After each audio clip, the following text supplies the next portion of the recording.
Until Donald J. Trump became president, no one said a thing.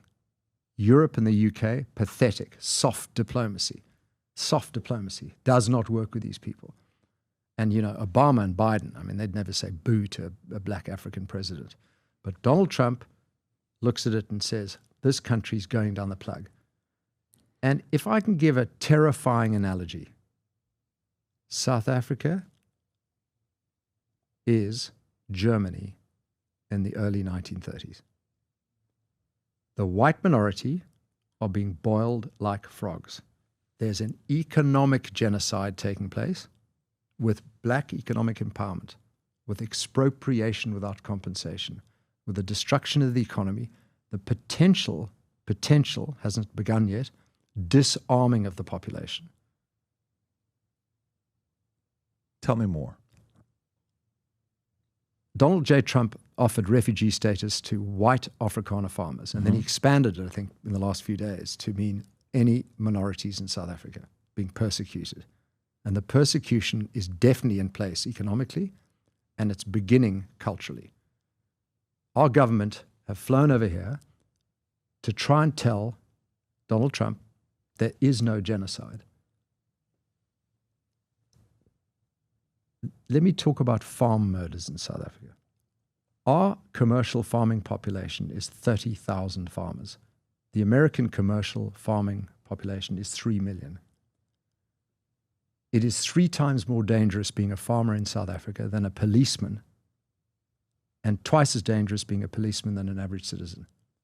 Farm attacks are not only attack and then 30 to 40% are murders, but it's torture of the most horrific kind and rapes. Not just white farmers, but mainly white farmers. And the South African government police has done nothing to protect these farmers. Cyril Ramaphosa claims the problem doesn't exist. South Africa is a violent society. But how come so many farmers have been attacked, murdered, raped in South Africa?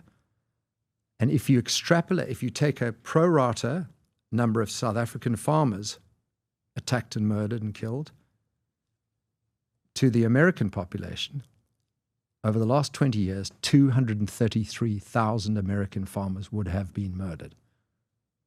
And you don't think that's some form of genocide?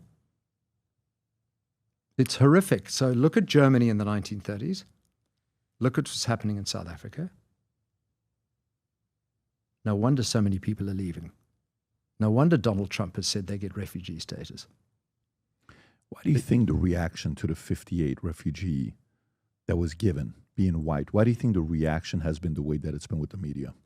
Because the left-wing media want to see brown faces from Sudan, you know, escaping camps, ducking border guards. But the persecution is much the same. If you're a white South African, you're having 30 years of anti-white racist laws being put in place. What future do you have? South African businesses are now being told who they can hire and who they can't fire. I had a senior politician 3 days ago say, it is immoral that 98% of top executives are white. I went, no, it's not 98%. It's 62%, because I had a Rob in the audience. I said, Google it. He went 62%. But they're already starting to say the racial breakdown of South Africa needs to equate to the corporate breakdown, to the everything else breakdown. 7% of the population are white. So we only have 7% of the corporates being white. It's racist. It's destructive. And our economy is falling apart. 7% of the population is white. And it used to be 20. When was it 20%? In 1980s. So in the 80s, it was 20%. So you've lost 2/3. Well, firstly, the white population is not growing because 1 million people have left in the last 20 years. 1 million. The 2 richest people in Los Angeles are South African, number 1 and number 2. Elon Musk, Patrick Soon-Chong, owns the Lakers. There are, I think, $22 billionaires born in South Africa living in America and 35 internationally. And they're not living in South Africa. So there's been a mass exodus of people. And the black population is obviously having more babies than the white population. And of the 60 million population, I'd say about 8 million are illegal immigrants. Where from? Zambia, Zimbabwe, Congo, Malawi. 8 million of 60 Up million. to 60 million. Illegal. We have no borders anymore. So how well is the economy doing where what is causing these other business owners that are still there to want to stay there? A lot can't leave. So I was on a plane with flying over to DC yesterday with a South African, must have been 40 years old. And he said he'd left the country because he thought he'd sold his cosmetics business, but the deal never went through. So he's had to go back to South Africa, re-engage to try and keep building his business under terrible circumstances, or try and sell it, which he can't do because no one's buying anything. So a lot of South Africans can't leave. They're not wealthy enough, they don't have the opportunity, and they don't have another passport. But the brain drain is happening. You're saying since 1980s, the population, white population went from 20 to 7%. 1 million have left. When I look at the current farms in South Africa, I saw numbers 62% are owned by the 7%. Not true. What's the percentage? Okay, so these numbers have been thrown around by the left. Of the arable land in South Africa, if you take the total land area, it's higher than 50%. But the Western and Northern Cape is mostly desert. So you have massive land holdings. But if you look at arable land, 20% is owned by white farmers. 20% is owned by white farmers. You have 7% of the population. So the other 80% is owned by non-whites. Non-whites, whatever it could be. Yeah, Right. mostly black farmers. So- but the government, when they bought the land or it was transferred to the black owners, the government has not given most of them the title deeds. If that isn't communism in motion, subtle, evil, malevolent communism. Give me your land. I'm going to give it to this black family, but I hang on to it. I don't even give it to them. I let them live there, but I control Correct. The government have the title deed. it.